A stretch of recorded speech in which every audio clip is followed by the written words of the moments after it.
ನಿಮ್ಮ ಹಳೆಯ ಚಿನ್ನದ ಒಡವೆನ ಅಧಿಕ ಬೆಲೆಗೆ ಮಾರಬೇಕೆ? ಆಟಿಕಾಗೆ ಕಾಲ್ ಮಾಡಿ 8880 ಅಟ್ಟಿಕಾ ಗೋಲ್ಡ್ ಕಂಪನಿ. ನಮಗೆ ಗೊತ್ತಿದೆ ಭಾರತ್ ಜೋಡೋ ಹೇಗೆ ಪ್ರಾರಂಭ ಆಯಿತು ಅಂತೇಳಿ. ಮಾನ್ಯ ರಾಹುಲ್ ಗಾಂಧಿಯವರು ಒಂದು ಹೊಸ ಸಂದೇಶವನ್ನು ಈ ದೇಶದ ಯುವಕರಿಗೆ ಕೊಡಬೇಕು ಅಂತೇಳಿ ಕಾಶ್ಮೀರದಿಂದ ಕನ್ಯಾಕುಮಾರಿವರೆಗೂ 3,000ಕ್ಕೂ ಹೆಚ್ಚು ಕಿಲೋಮೀಟರ್ಗಳನ್ನು ಪಾದಯಾತ್ರೆ ಮೂಲಕ ಮಾಡಿದರು. ಒಂದು ಸಂದೇಶ ಭಾರತದ ಇತಿಹಾಸ ಇರ್ಬೋದು, ಸಂಸ್ಕೃತಿ ಇರ್ಬೋದು, ನಾವೆಲ್ಲ ಒಂದು ಅನ್ನುವಂಥ ರೀತಿಯಲ್ಲಿ ಒಂದು ಸಂದೇಶ ಹೋಗಲಿ ಯುವಕರಿಗೆ ಅಂತೇಳಿ ಮಾಡಿದ್ರು. ಅದರ ನೆನಪಿಗಾಗಿ ನಾವು ನಮ್ಮ ಸರ್ಕಾರ ಬಂದರೆ ನಾವು ಈ ಯುವಕರಿಗೋಸ್ಕರ ಒಂದು ಯೋಜನೆಯನ್ನು ಕಾರ್ಯಕ್ರಮವನ್ನು ಕೊಡ್ತೇವೆ, ಭಾರತ್ ಜೋಡೋ ಹೆಸರಿನಲ್ಲಿ ಅಂತ ಹೇಳಿ ನಮ್ಮ ಪ್ರಣಾಳಿಕೆಯಲ್ಲಿ ಕೂಡ ಸೇರಿಸಿದ್ದಾರೆ. ಈಗ ಮುಖ್ಯಮಂತ್ರಿಗಳು ಅದನ್ನು ಮತ್ತೆ ಪುನರ್ ಪರಿಶೀಲನೆ ಮಾಡಿ ನಾವು ಮಾಡೋಣ ಅಂತೇಳಿ ಚರ್ಚೆ ಮಾಡಿ ಅದಕ್ಕೆ ಅನುಮತಿಯನ್ನು ಕೊಟ್ಟಿದ್ದಾರೆ.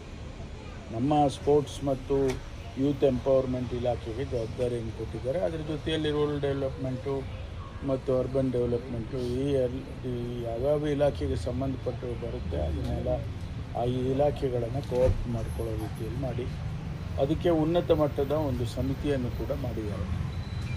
ಈಗಾಗಲೇ ನಾವು ಪಂಚಾಯಿತಿ ಮಟ್ಟದಲ್ಲಿ ಪ್ರತಿ ಪಂಚಾಯಿತಿಯಲ್ಲೂ ಕೂಡ ಒಂದು ಸಮಿತಿ ಆಗಬೇಕು ಅಂತೇಳಿ ಒಂದು SOPಯನ್ನು ನಿನ್ನೆ ತಾನೇ ಇಶ್ಯೂ ಮಾಡಿದ್ದೇವೆ.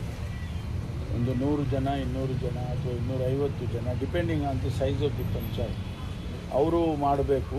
ಅದರಲ್ಲಿ ಚಟುವಟಿಕೆಗಳೇನಿರಬೇಕು, ಕ್ರೀಡೆ ಇರ್ಬೋದು, ಸಾಂಸ್ಕೃತಿಕ ಕಾರ್ಯಕ್ರಮ ಇರ್ಬೋದು, ಅಥವಾ ನಮ್ಮ ನ್ಯಾಷನಲ್ ಡೇಸ್ ಏನಿದ್ದಾವೆ, ಇಂಡಿಪೆಂಡೆನ್ಸ್ ಡೇ, ರಿಪಬ್ಲಿಕ್ ಡೇ ಅಥವಾ ನ್ಯಾಷನಲ್ ಡೇಸ್ ಅಂತ ಏನು ಕರೀತೇವೆ, ಅವುಗಳನ್ನೆಲ್ಲ ಆಚರಣೆ ಮಾಡೋದು ಯಾವ ರೀತಿ ಮಾಡ್ಬೋದು ಮತ್ತು ಅದರ ಪ್ರಾಮುಖ್ಯತೆಯನ್ನು ಅವರೇ ಜವಾಬ್ದಾರಿ ತಗೊಳ್ಬೇಕು. ಆ 100-200 ಜನ ಸಮಿತಿ ಏನಿರುತ್ತೆ ಅವರು.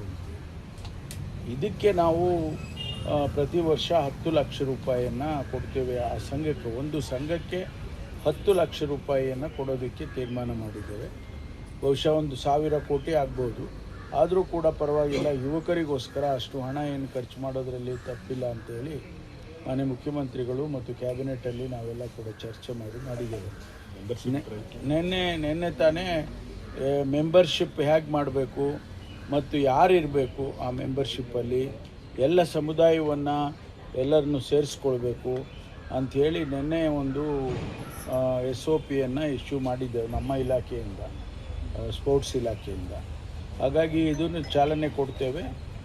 ಆದಷ್ಟು ಬೇಗ 15-20 ದಿವಸದಲ್ಲಿ ಅಥವಾ 1 ತಿಂಗಳೊಳಗಾಗಿ ಈ ಸಮಿತಿಗಳನ್ನು ರಚನೆ ಮಾಡಿ ಅದಕ್ಕೆ ಕೆಲಸ ಕಾರ್ಯಗಳನ್ನು ಮಾಡೋದಕ್ಕೆ ನಾವು ಎಲ್ಲ ರೀತಿಯ ಕ್ರಮವನ್ನು ತಗೊಳ್ತೀವಿ. ಗ್ಯಾರಂಟಿ ನ್ಯೂಸ್, ಸುದ್ದಿ ಖಚಿತ, ನ್ಯಾಯ ನಿಶ್ಚಿತ.